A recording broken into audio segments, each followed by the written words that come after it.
찬양 읽겠습니다.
아멘.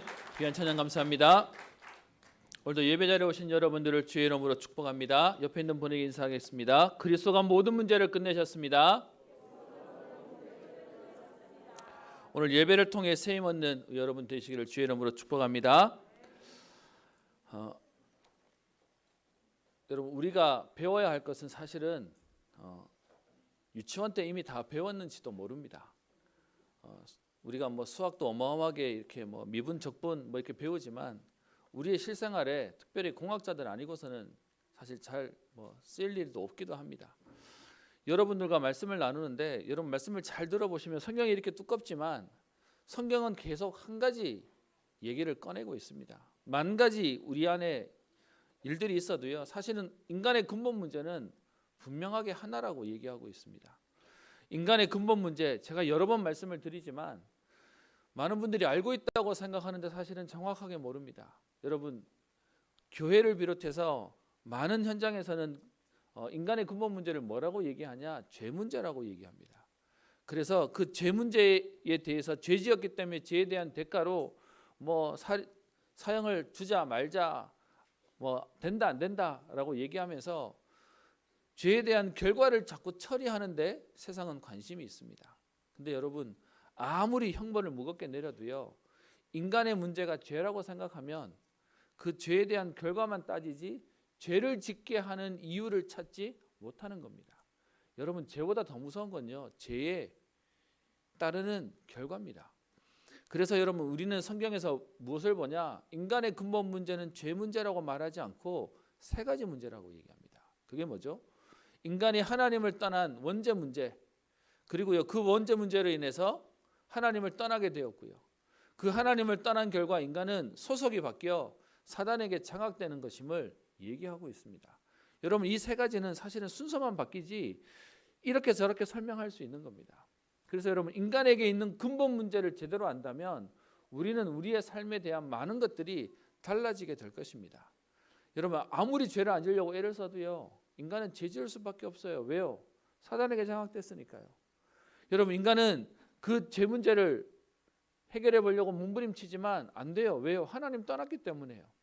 여러분, 이게 우리 인간에게 있는 문제입니다. 여러분, 이 인간에 있는 근본 문제 세 가지 때문에요. 그래서 한 가지라고 말하지 않고 하나님 떠난 문제, 죄 문제, 사단 문제라고 말하는 겁니다. 여기에 대한 결과가 인간이 어떻게 됐습니까? 여러분, 우리가 사실 한번 다치고 나도 후유증이라는 게 남죠. 인간이 하나님을 떠나고 죄와 사단에게 장악된 결과 인간에게는 계속 문제가 오는 겁니다. 여러분, 인간에 온 첫 번째 하나님 떠나고 온 문제가 뭐죠? 그게 뭐냐 하면 핑계대고 상처가 생긴 겁니다. 여러분, 그 상처의 첫 번째가 뭡니까? 아담과 하와가 선악과를 따먹고 나니까 사단이 얘기했던 그들의 눈이 밝아지는데, 여러분, 영적인 눈은 쇠퇴하고요, 육신적인 눈이 밝아져서 그들이 벗었음을 보게 됩니다. 여러분, 벗었는 건 선악과 먹고 벗은 게 아니라 그 전부터 벗었는데요, 그게 문제가 안 되었는데 그게 문제가 되는 인생이 되어버린 거죠. 그래서 그들이 피해서 숨습니다. 그래서 하나님이 지금 그들을 저녁에 거니실 때 에덴 동산에서 아담아 어디 있느냐라고 얘기했더니 아담이 얘기하죠. 우리가 벗었으므로 숨었습니다. 누가 너의 벗었음을 너한테 말했냐? 내가 먹지 말라고 한 나무의 실과를 먹었느냐라고 얘기했을 때 그때 아담의 대답이 뭡니까? 핑계됩니다. 상처가 딱 나옵니다. 뭐라고 얘기하냐? 어떻게 얘기하죠? 하나님이 주셔서 나와 함께 있게 하신 여자, 그가 그 나무 열매를 내게 줌으로 내가 먹었습니다. 여러분, 이런 남자하고 살면 안 되죠. 문제가 생겼는데 하나님이 주신 저 여자가 줘서 내가 그걸 먹게 됐습니다 라고 핑계댑니다. 그랬더니 하나님이 그 여자에게 묻습니다. 네가 그것을 왜 먹었느냐? 그때 뱀이 줘서 먹었습니다. 여러분, 인간에게 온 문제가 뭐냐? 딱 상처 속에 핑계대고 원망하고 불평하고 사는 게 그게 우리의 인생이 되어버렸습니다. 여러분, 창세기 3장 15절에 여인의 후손을 통해서 우리를 회복시키겠다라고 말씀하셨는데 오늘도 그리스도로 담나지 않으면 우리는 계속해서 창세기 3장 이후에 그 상처와 원망과 핑계 속에 살게 됩니다. 여러분, 그래서 사고를 한번 당한 사람은요, 그 사고의 잔상이 머리에 남아서 계속 두렵게 하는 일들이 생기는 거죠. 여러분, 아담만 그랬습니까? 가인과 아벨의 경우에 가인 얘기를 한번 봅시다. 여러분, 아담과 하와가 선악과를 따먹고 에덴 동산에 쫓겨나고 난 이후에 자녀가 태어났는데 가인과 아벨입니다. 얼만큼 아담이 하와가 저 에덴 동산의 얘기를 꺼내면서 하나님 말씀대로 살도록 그들에게 말하지 않았겠습니까? 근데 세월이 지난 이후에 아벨은 자기의 소산 양을 드리지만 가인은 자기가 농사 짓는 자라 자기의 1년 동안 피땀 흘려 얻은 곡식을 가지고 하나님께 드립니다. 그런데 창세기 4장 4절에 보면 아벨과 그의 제물은 받으셨으나 가인과 그의 제물은 받지 아니하신지라. 자기 딴에는 잘한다고 하는데 하나님이 원하시는 예배가 아니었습니다. 그러다 보니까 여러분 이 일이 있고 난 뒤에 4장 5절에 어떻게 돼 있죠? 가인이 몹시 분하여 안색이 변하니. 하나님이 예배를 받지 않으셨다는 그것 때문에 가인의 낯빛이 변했다라고 되어 있습니다. 근데 여러분 예배를 안 받은 건 하나님인데 결국 가인은 누구한테 화풀이하죠? 아벨한테 화풀이합니다. 여러분 그게 핑계대고 상처받는 사람의 모습입니다.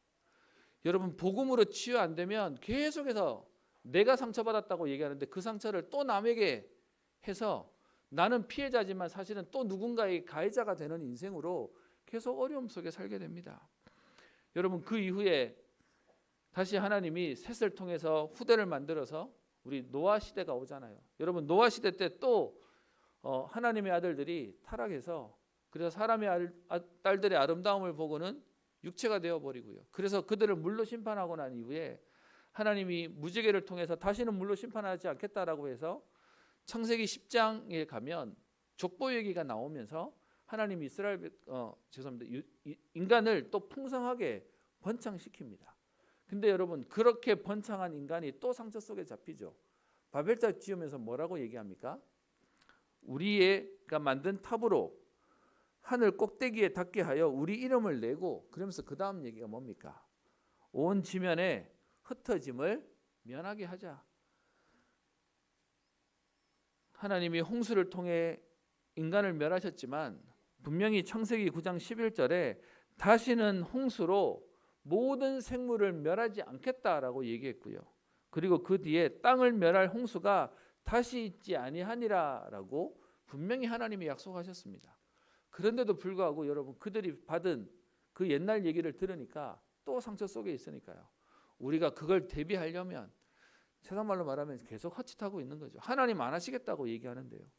여러분 분명히 성경은 얘기합니다.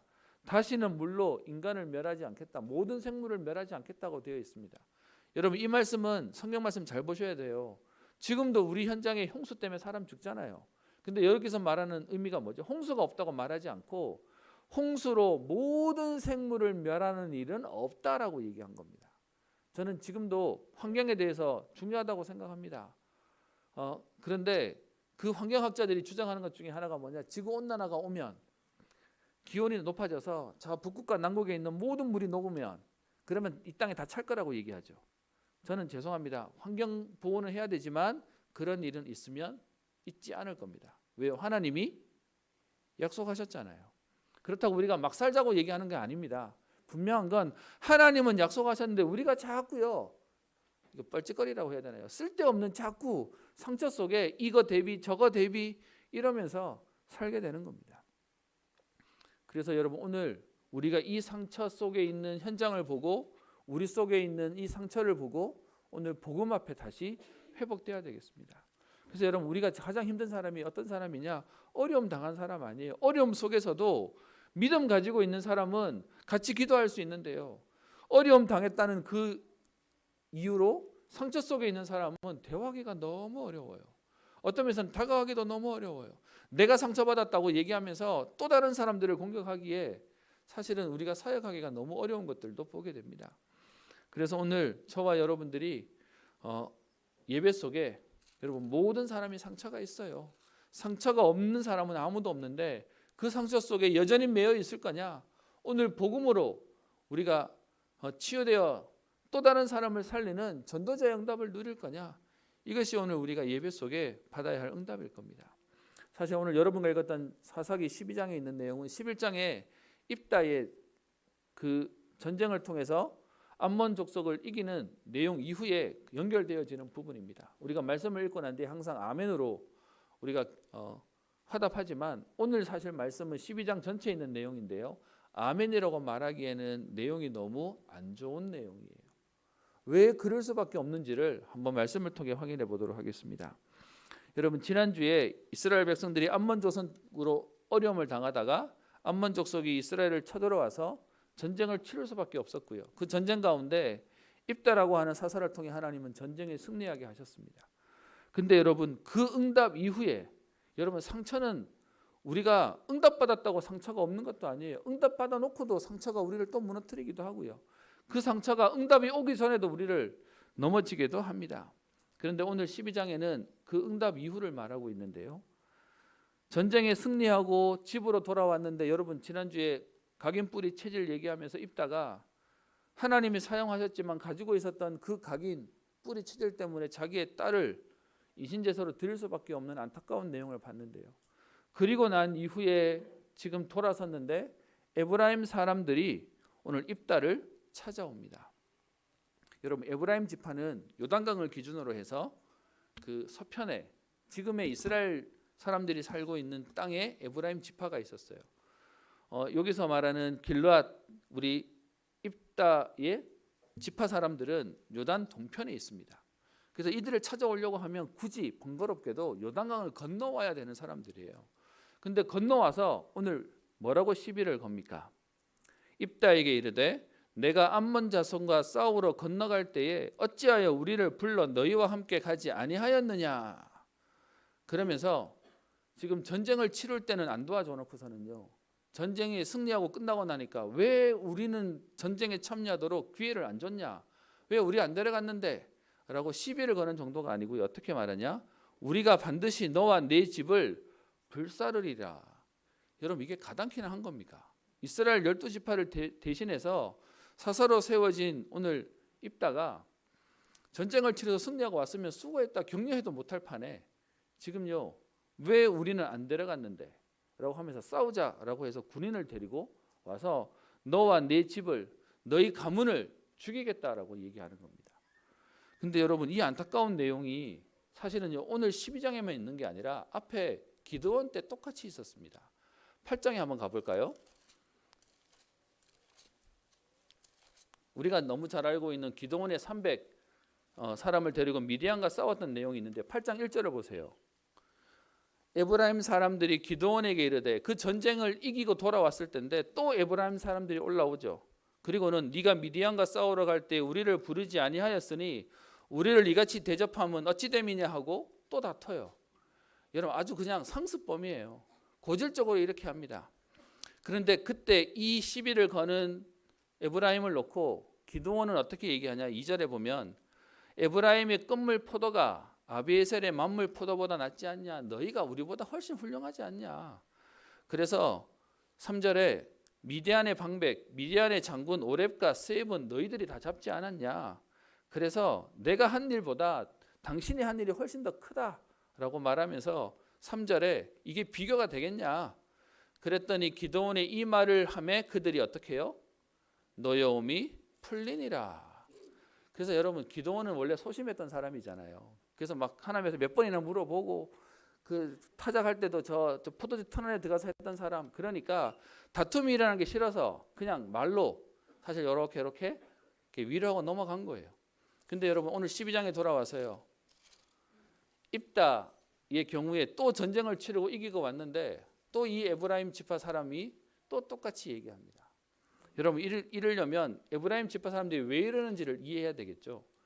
여러분, 이스라엘의 12지파는 야곱의 12아들의 지파가 아들이 각 지파의 대표가 됩니다. 근데 여러분, 사실은 야곱의 12아들 가운데는 요셉과 베냐민으로 나와야 되는데 우리 창세기 48장에 가면 그 야곱이 요셉을 축복하면서 이렇게 얘기하죠. 네 자녀 둘 므낫세와 에브라임이 내 아들의 반열에 들어올 거다라고 얘기하면서 사실은 요셉 지파는 없고요. 요셉의 지파의 둘, 그래서 므낫세와 에브라임이 12지파의 반열에 들어옵니다. 여러분, 그러면 원래 12지파에서 요셉이 둘로 나눠지면서 므낫세와 에브라임이 들어오면 13지파가 되잖아요. 거기에 레위 지파가 빠지니까 또 12지파의 수가 맞아 들어갑니다. 여러분 그 중에서 요셉의 두 아들 중에 누가 형이었습니까? 므낫세가 형이고 에브라임이 동생이에요. 여러분 그렇게 치면 서열로 말하면 야곱의 12아들 가운데 요셉의 자녀들은 한 세대 밑이기 때문에 그 중에 요셉의 둘째 아들이었던 에브라임은 막내 중에 막내여야 돼요. 그런데도 그 야곱이 축복할 때 어떻게 얘기하죠? 손을 엇갈리면서 축복하면서 므낫세도 복을 받을 거지만 에브라임은 더 큰 복을 받게 될 거다, 더 크게 될 거다라고 얘기하니까 에브라임 지파 사람들이 가지고 있었던 마음속에 뭐냐? 우리는 장자 가문이야라고 하는 마음이 이들 속에 있었습니다. 그리고 오늘 앞에 있는 그 8장에서도 나왔던 것처럼 이후에 여러분 우리 12장 이후로는 계속 에브라임 지파와 관련된 얘기들이 나와지는데 그 당시에 다른 지파들도 저 에브라임이 장자에 대한 권한을 취하는 것에 대해서 거부하지 않았어요. 그러니까 그들이 가지고 있기에 우리는 장자 가문, 그래서 우리가 중요해라고 하는 부분을 가지고 있었습니다. 여러분 분명히 집안에서도 일해 보시면 맞이의 역할이 필요해요. 그죠? 맏며느리의 역할이 필요해요. 그게 나쁜 게 아닌데 문제는 뭐냐? 진짜 중요할 때 희생은 안 하는데 자꾸 대접은 받으려고 하고 거기에 대한 권리는 자꾸 얻으려고 하니까 그게 문제가 되는 거죠. 오늘도 사실은 보면요. 전쟁을 치르러 나가는데 그때 와서 도왔다면 누가 뭐라 하겠습니까? 그런데 그때는 안 도와주고요. 이제 와가지고 왜 안 도왔냐? 왜 우리를 안 불렀냐라고 얘기하면서 싸우러 오는 겁니다. 기드온은 그 화해하고 이렇게 말로 위로하는 것으로 넘어갔는데 입다는 다른 기질이죠. 그러니까 입다는 어떻게 합니까? 2절 3절에 거기에 대해서 대꾸합니다. 암몬 자손과 크게 싸울 때에 내가 너희를 부르는데 너희들이 나를 구원하지 아니하므로 너희들이 도와주지 않기 때문에 내 목숨을 돌보지 않고 암몬 자손을 쳤는데 여호와께서 그들을 내 손에 붙이셔서 응답받았는데 이제 와서 나와 더불어 싸우고자 하느냐라고 말하면서요 안 봐줘요. 그리고는 4절에 입다가 길르앗 사람들을 다 모으고 자기 지파 사람들을 다 모읍니다. 그리고는 같이 싸워버려요. 여러분 이 앞에 있는 11장 앞에 있는 내용은 외부와의 적과의 싸움이었습니다. 그런데 오늘 12장에는 너무 안타까운 게 그 외부의 적과 싸움에서 응답받고 돌아왔는데 내부 문제 때문에 지금 갈등이 생깁니다. 여러분 이 갈등도 얼마나 크게 생기냐? 여러분 이렇게 해서 전쟁을 치르는데 입다가 이기게 만드세요. 그래가지고 에브라임 지파가 그 전쟁 가운데 집니다.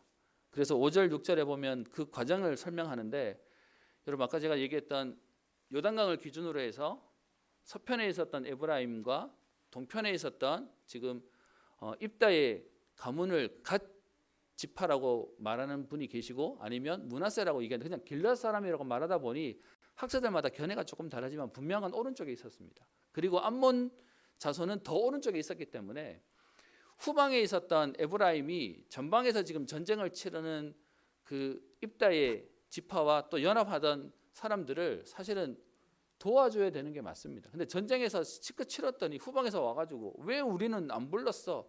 라고 하는 내용이 되니까요. 그래서 지금 그들과 싸움이 벌어지는데 전쟁에서 입다, 길르앗 사람들이 이깁니다. 그러니까 그들이 지금 도망가야 되고 돌아가야 되니까 요단강 나루터로 와야 되는데 그 요단강 나루터를 이미 길르앗 사람들이 자리를 차지하고 있습니다. 그래놓고서는 지금 패전병들이 도망가야 되는데 도망가는 그들을 보면 여러분 우리처럼 에브라임 지파 아니면 다른 지파 사람이라고 얼굴에 표가 나면 좋은데 표가 안 나잖아요. 뭐 지금처럼 뭐 이렇게 민증 까발을 할 수도 없고요. 그러다 보니 그들이 구별할 수 있는 게 뭐였냐 하면 발음하는 거였습니다. 꼭 여러분 우리 경상도 예전에 제가 서울 가서 어떤 수모를 당했냐 저보고 쌀 해보래요. 그래서 그 경상도 사람 다 살인 줄 알고 이렇게 쌀 된다고 막 얘기도 했었는데 오늘 딱 발음이 그겁니다. 사실은 똑같은 얘기인데 쉬라고 하는 시볼렛이라고 하는 발음을 못해서 시볼렛 뭐 이렇게 얘기하면 그걸로 구별해서 죽여버린 겁니다. 그 죽음으로 인해서 얼마나 많이 죽었냐? 6장 6절 뒷부분에 나오죠. 42,000명이나 죽었다고 되어 있습니다. 여러분 이 42,000명의 죽음이 얼마나 큰 건지 아십니까? 민수기 내용이 전쟁에 나갈 만한 자들을 계수한다 그래가지고 민수기 1장에 보면 각 지파별로 그 인원을 체크한 내용이 나옵니다. 여러분 민수기 1장 33절에 보면 에브라임 지파 사람들의 숫자를 얘기하는데 그때 4만 500명이었다라고 계수하고 있고요. 그리고 저 뒤에 민수기 26장 37절에 가면 2차로 이스라엘 백성들을 다시 계수하는데 그때 에브라임 지파 사람이 32,500명이라고 얘기하고 있습니다. 여러분 그런데 오늘 전쟁에서 몇 명이 죽어요? 42,000명이 죽어요. 그러면 여러분 거의 시간 마를 정도까지 완전히 처참하게 죽음을 당하게 되는 겁니다. 여러분 이 안타까운 내용이 그것도 외부와의 전쟁이 아니라 내부와의 갈등으로 사실은 다 죽는 내용이 나옵니다. 여러분 그런데 이렇게 사람이 죽었다는 것만으로 끝나지 않고 심각한 후유증이 남습니다. 그게 뭐냐? 여러분 에브라임 지파는 항상 장자라고 하는 마음과 분위기가 있었는데 이렇게 죽고 나니까 에브라임 지파가 가지고 있었던 마음 속에 여러분 기세가 누그러졌겠습니까? 아니면 계속 그 기세들이 더 나왔겠습니까? 여러분 이게 결국은 우리가 알고 있는 이스라엘 역사 가운데 남쪽 유다와 북쪽 이스라엘로 나눠지는 내용이 솔로몬 이후에 나오지만 사실 이때 이후로 흐름이 갈라지게 됩니다. 그래서 여러분 남쪽 유다는 유다 지파와 베냐민 지파 두 지파가 남쪽 유다 왕국을 이루고 북쪽의 10지파가 북쪽 이스라엘을 만드는데 그때 구심점이 뭐가 되냐? 에브라임 지파가 됩니다. 그래서 그때부터 사실은 분열할 수 있을 분열의 시작이 오늘 이 사건으로부터 시작되었다. 그래서 솔로몬 이후에 솔로몬의 실정으로 나눠졌지만 사실은 이미 흐름 속에서는 서로 이렇게 적대적인 관계가 있었던 겁니다. 그게 여러분 시작이었고요. 두 번째는 그 전까지의 전쟁에 치를 때 외부의 적이 오면 이스라엘 백성들이 12지파가 다 모이진 않아도 그래도 관계된 몇 지파들끼리 연합사역들이 계속 이루어지는 일들이 생기는데요. 여러분 이 입다가 8번째 사사인데 오늘 여러분과 7절까지만 읽었지만 뒤에 8절부터 해서 13장의 삼손 12번째 그 사사까지 내용이 나오는데 더 이상의 연합사역이 없습니다. 다 개인 사역으로 끝나버리고요. 그래서 더 이상 지파들끼리 교류가 없고 그런 가운데 여러분 뒤에 우리 사사기 삼손 이후에 지파 사사 얘기는 안 나오지만 그때 뭐가 나옵니까?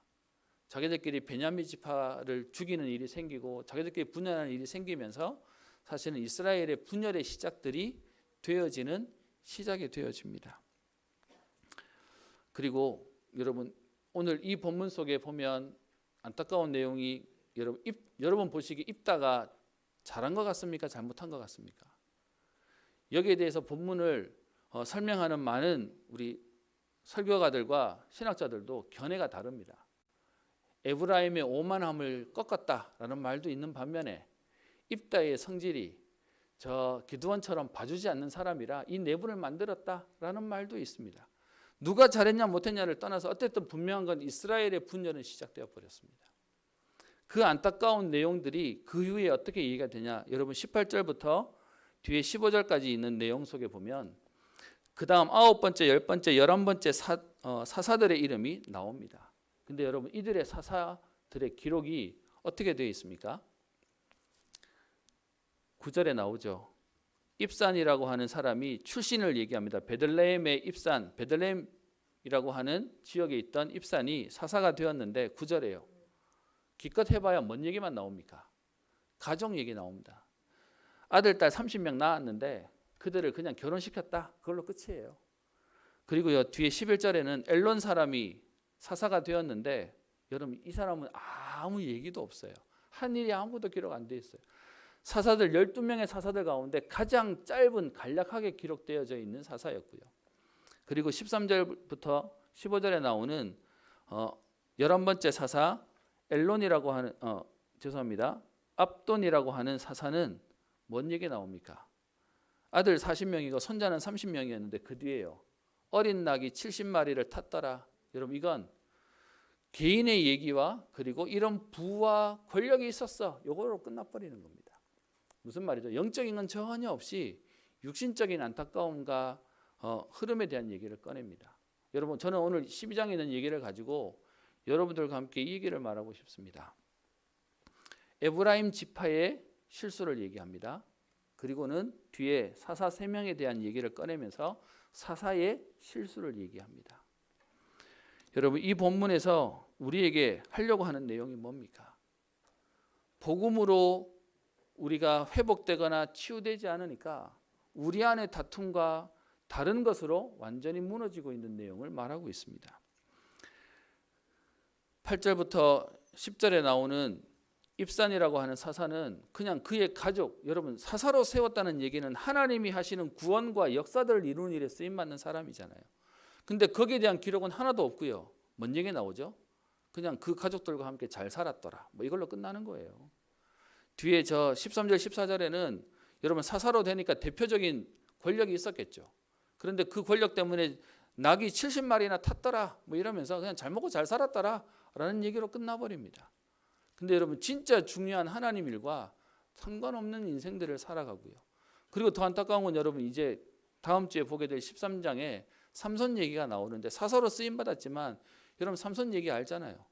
정말로 계속 기생하고 놀고 계속 저 포도주 마시고 생활 문란하고 그러면서 그렇게 무너지는 내용들의 사사 얘기로 또 끝나버립니다. 여러분 그러면요 오늘 제가 이 말씀을 가지고 본문의 제목을 어떻게 잡아야 되냐라고 고민하다가 다 무너지는 현장들의 모습을 보면서 저는 역설로 제목을 잡았습니다. 현장의 흐름에 전부 다 무너지고 있는 지파와 개인과 지도자의 얘기를 여러분 우리는 오늘 반면교사로 삼아서 흐름을 바꾸는 전도자의 응답을 누려야 되겠습니다. 저와 여러분들이 정말로 하나님 주시는 힘을 오늘 얻어야 되겠습니다. 여러분 오늘 이 내용 속에 입다의 내용의 마지막을 7절을 한번 볼까요? 입다가 이스라엘의 사사가 된 지 6년이라 길르앗 사람 입다가 죽음에 길르앗에 있는 그의 성읍에 장사되었다라고 해서 그의 생의 마지막을 얘기하고 있는데요. 여러분 이 입다의 인생이 오늘 12장에 있는 내용은 다 같은 내용으로 죽었다고 되어 있지만 여러분 그 앞에 8장 28절에 나오는 기드온의 마지막에서는 뭐라고 기록되어 있습니까? 또 드보라의 죽음을 얘기하는 5장 31절에 뭐라고 되어 있습니까? 끝이 다르게 기록되어 있습니다. 똑같이 죽었지만 뭐라고 되어 있죠? 그 사사가 사는 날 동안에 뭐가 있었다고요? 평온이 있었더라, 평안하더라 라고 되어 있지 않잖아요. 근데 오늘 7절에 나오는 입다, 또 그리고 10절에 나오는 입산, 12절에 나오는 엘론, 또 15절에 나오는 압돈, 이 사람들의 내용 속에 그 말이 빠져 있습니다. 무슨 말입니까? 사사로 세워졌지만 정말로 하나님의 은혜를 누리지 못하는 사람들이다 보니 그 시대가 받아야 할 응답들을 다 놓치고 가고 있는 내용들이 나와져 있습니다.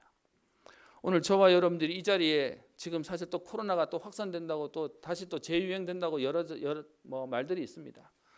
여러분 그래서 많은 사람들이 지금 몸도 사리기도 할 거고요. 또 안 좋은 시선을 보내기도 할 건데 오늘 이 자리에 오신 여러분들이 그냥 예배 왔다 가야 되는 정도가 아니라 저와 여러분들이 오늘 분명한 언약을 잡고 누려야 될 이유가 있습니다.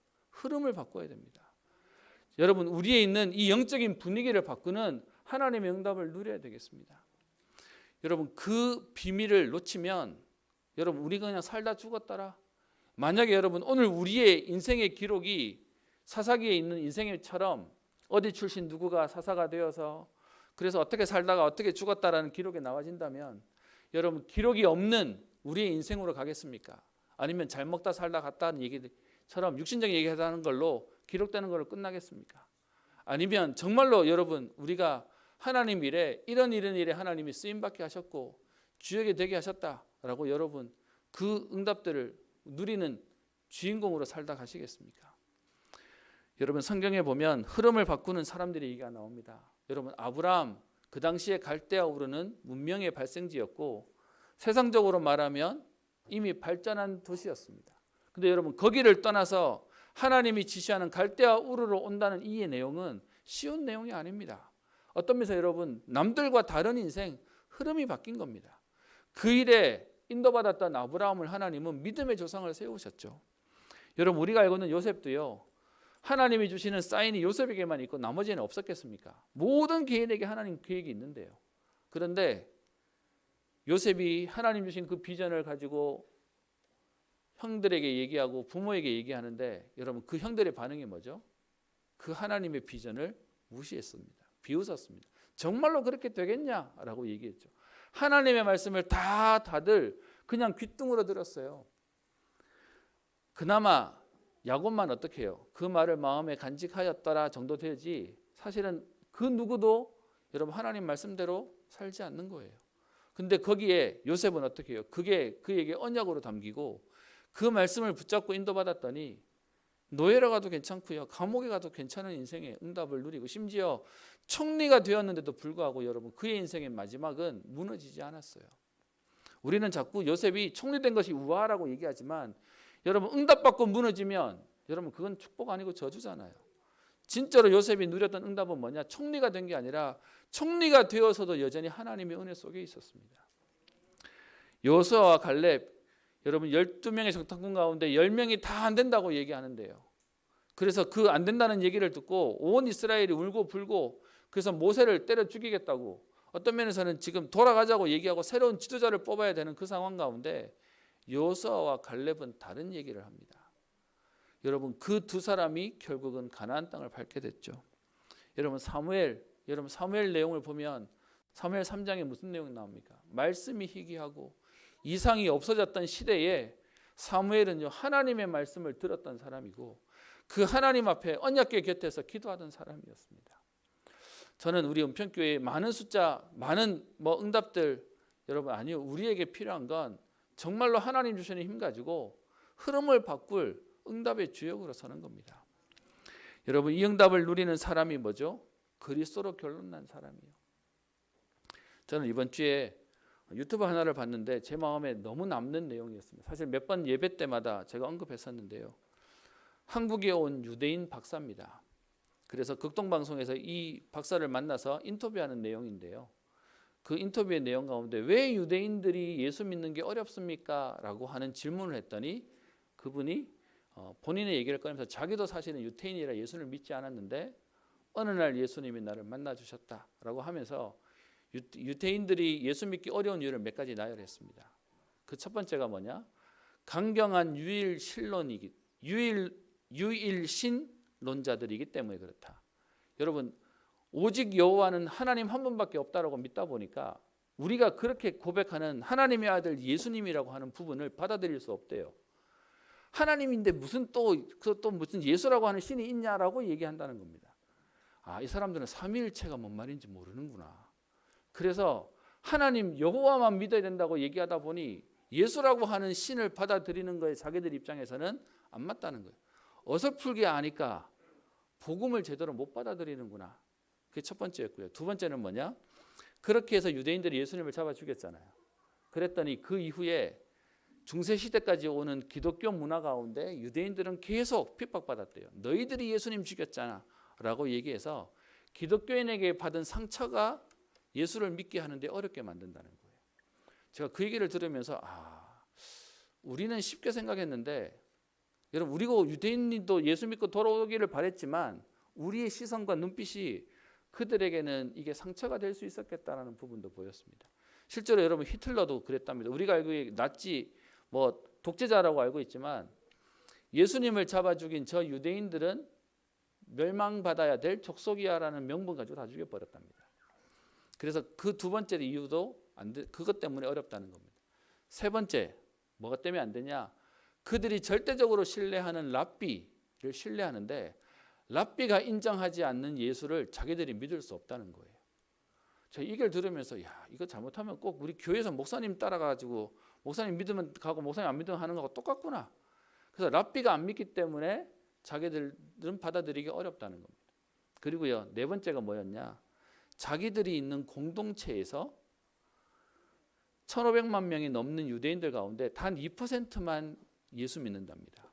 그러다 보니까 그 박사가 자기 입으로 얘기하잖아요. 내가 어느 날 나중에 내 고향 이스라엘 땅에 가서 정착하려고 가면 그들은 나를 받아주지 않을 거다라고 얘기하는 겁니다. 그 상황 속에서 여러분 예수 믿는 게 쉽겠습니까? 제가 보면서요. 유대인들이 예수 믿는 건 기적이구나. 근데 그 상황 가운데 이분은요. 예수님이 믿어졌다는 겁니다. 그래서 이 얘기를 들은 옆에 있는 그 극동방송 PD들이 그 인터뷰하면서 걱정되는 마음으로 그렇게 예수 믿기 어렵고 그렇게 이렇게 힘든 환경 가운데 괜찮으십니까? 라고 물었는데 그 교수가 아주 쉽게 표현했습니다. 문제 안 됩니다. 저는 그 모습 보는데 제 마음속에 뭔가 이렇게 울컥했어요. 뭔 얘기냐? 여러분이 지금 제가 말한 조건들, 물론 몇 가지 더 있었습니다. 뒤에 두세 가지 더 있었는데 여러분이 만약에 유대인이었다면 여러분 이 예수님 믿는 거 쉬우셨겠습니까? 여러분 어떤 면에서는 우리는 핑계댈 게 그분들에 비하면 더 없습니다. 그런데 그런 문제가 있음에도 불구하고 내가 예수 믿는데 오는 많은 핍박들이 내게 문제 안 됩니다. 제가 뭐가 느껴지냐? 저분은 결론 났구나. 그러면서 이분이 마지막으로 한 말이 있습니다. 뭐라고 얘기하냐? 전 세계 2%밖에 안 되는 유대인이지만 성령께서 나를 변화시켰듯이 계속해서 그들을 통해 유대인들에게 복음이 전달되어질 겁니다. 그리고 나를 변화시킨 그 예수님이 당신도 변화시킬 겁니다. 그게 마지막 내용이었어요. 제 마음속에 저는 그분 누군지도 모릅니다. 뭐 박사님이라고 이름 하는데 이름도 기억도 안 나고요. 무슨 박사인지도 모르겠습니다. 근데 하나 분명히 그 영상 속에 느껴지는 건 이분은 결론 났구나. 이분은 진짜 예수님 만났구나. 그래서 오늘 여러분께 얘기합니다. 여러분 흐름 바꾸는 사람은 실력 있는 사람이 아니고요. 그리스도로 결론 난 사람입니다. 그 박사가 얘기했던 I don't care. 문제 안 된다라는 그 말이 제 마음속에 일주일 내내 제 마음속을 건드립니다. 여러분 이런저런 문제 있습니까? 여러분 그거 문제 안 되는 겁니다. 그리스도가 나와 함께 하시면 끝나는 겁니다. 여러분 그렇게 되면 우리에게 핑계 있습니까? 학자들이 그런 얘기해요. 에브라임 지파가 장자 가문이다 보니 뭐든지 하면 좀 자기들이 대접받고 뭔가 자기들을 앞장 세워주기를 바라는 마음이었을 거다라고 얘기합니다. 근데 에브라임 지파에 있는 사사가 아니고 다른 지파의 사사들이 되어서 여러분 아무래도 지도자 가문이라고 하는 부분들의 흐름을 가게 되니까 거기에 대한 계속 에브라임 사람들 속에 상처가 있었을 거다라고 얘기하는 학자들의 견해가 있는데요. 여러분 그런 모든 핑계와 원망들이 상처들이 여러분 계속 있다가는 여러분 우리는 계속 어렵게 되는 겁니다. 여러분 우리는 분명히 어른도 존중해야 됩니다. 또 어려운 사람도 살려야 됩니다. 근데 여러분 우리 속에 계속 여러분 이 부분에 묶여서 살면 우리는 아무것도 못하는 겁니다. 그리스도가 십자가에서 다 끝내셨다는 완전한 복음의 비밀로 오늘 저와 여러분들이 결론난 우리를 통해 현장의 흐름을 바꾸는 은혜를 누려야 되겠습니다. 말씀을 마치겠습니다. 여러분 이 응답을 누리는 자를 앞서가는 자 리더라고 얘기하고요. 이 앞서가는 자들을 통해 하나님은 흐름을 바꾸는 제자들을 만들어 가실 겁니다. 그래서 여러분 하나님이 하실 그 일이 맞다면 우리는 오늘 뭐 하면 되죠? 서밋에 시간을 가지면 됩니다. 하나님이 나를 만들어 쓰실 거기 때문에 우리의 그릇을 준비하고 자세를 준비하는 서밋의 시간, 우리가 그 기도하는 시간의 응답들을 누리는 겁니다. 그래서 여러분 우리의 기도가 바뀌어야 되는 거죠. 도와주세요. 그 정도가 아니라 하나님 시대를 바꾸는 은혜를 주옵소서. 저는 지금도 생각납니다. 처음 유 목사님이 세계복음화 얘기하실 때 제 마음속에 세계복음화는 그냥 동네 복음화라도 좋겠다. 맨날 교회에 뭐 고만고만한 사람들 모이니까 하나님 우리 교회라도 부흥했으면 좋겠습니다. 그게 제 마음이었어요. 세계복음화 제 가슴에 담길 제 그릇이 아니었어요. 근데요 말씀을 계속 듣는 가운데 믿어집니다. 제 그릇은 작은데 하나님이 하시겠구나. 여러분 그러고 나니까 기도 제목이 바뀌었어요. 하나님 세계복음화할 만큼만 축복하여 주옵소서. 하나님 세계복음화하는 그 일에 나를 사용하여 주옵소서. 여러분 이게 우리 그릇 준비되어지는 겁니다. 여러분 우리 은평교회 우리 그릇은 237과 우리 렘넌트 살리는 교회입니다. 여러분 이 흐름을 바꾸는 주역으로 오늘 저와 여러분들이 하나님 앞에 오늘도 힘을 얻으시고 답을 얻는 축복의 걸음 되기를 주의 이름으로 축원합니다. 기도합니다. 살아계신 하나님 아버지, 오늘도 우리를 예배 가운데 부르시며 흐름을 바꾸는 전도자로 말씀 주시니 감사합니다. 하나님 우리의 모든 상처와 핑계를 넘어서며 하나님 원망을 넘어서며 우리의 과거를 넘어 오늘도 하나님이 주시는 완전한 복음의 비밀을 누리게 하옵소서. 그리스도께서 십자가에 다 끝내셨기에 하나님 오늘 그 결론난 그리스도의 은혜를 가지고 나를 살리며 미래를 살리며 우리의 후대를 살리는 주역 되게 하옵소서. 하나님이 하실 것이 맞기에 오늘도 우리의 그릇과 자세와 또 하나님 우리의 믿음을 준비하게 하시며 하나님 이 축복을 누리는 예배와 기도에 은혜를 누리는 주역들 되게 하옵소서. 감사드리며 예수님 이름으로 기도합니다. 찬송가 327장입니다.